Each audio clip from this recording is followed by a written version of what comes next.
Welcome to one TV health. అసలు గుడ్డు ఎందుకు తినాలి? గుడ్డు పోషకాల నిలయం. ఇందులో మాంసకృత్తులు, అత్యవసరమైన 9 అమైనో ఆమ్లాలు, బి కాంప్లెక్స్ విటమిన్లు, డి విటమిన్, ఖనిజాలు దండిగా ఉంటాయి. గుడ్డు తింటే బరువు పెరుగుతుందని చాలామంది భావిస్తుంటారు. దీనికి కారణం పచ్చసొనలోని కొలెస్ట్రాలే. అయితే గుడ్డులో కొలెస్ట్రాల్ స్థాయిలు ఎక్కువ ఉన్నప్పటికీ దీంతో రక్తంలో కొలెస్ట్రాల్ మోతాదులు అంత ఎక్కువగా ఏమీ పెరగటం లేదని అధ్యయనాలు చెబుతున్నాయి. ఇందులో కేలరీలు తక్కువ, పైగా చాలాసేపటి వరకు కడుపు నిండుగా కలిగిన భావన కలిగిస్తుంది.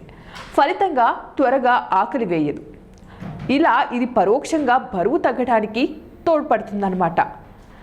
కణాల పనితీరు, వాటి ఎదుగుదల, శక్తిని అందించడంతో పాటు శరీరంలో జరిగే పలు జీవక్రియలకు అవసరమైన పోషకాలు ఈ గుడ్డులో లభిస్తాయన్నమాట. దీని పచ్చసొనలోని ఐరన్ మన శరీరం తేలికగా గ్రహించడానికి అనువుగా ఉంటుంది. అంతేకాకుండా గుడ్డులోని ల్యూటిన్ అనే యాంటీ ఆక్సిడెంట్ కంటి జబ్బుల ముప్పును తగ్గడానికి తోడ్పడుతుంది. వృద్ధాప్యంలో మెదడు ఆరోగ్యంగా ఉండటానికి ఇది దోహదం చేస్తుంది. ఇక రోజుకు ఒక గుడ్డు తినేవారిలో పక్షవాతం ముప్పు 12% వరకు తగ్గుతున్నట్లు ఒక పరిశోధనలో వెల్లడైంది. సో మీరు కూడా ప్రతిరోజు ఒక గుడ్డునైతే తీసుకోండి. ఇవండి ఇవాల్టి టిప్స్. మరిన్ని టిప్స్ కోసం చూస్తూనే ఉండండి వన్ టీవీ హెల్త్.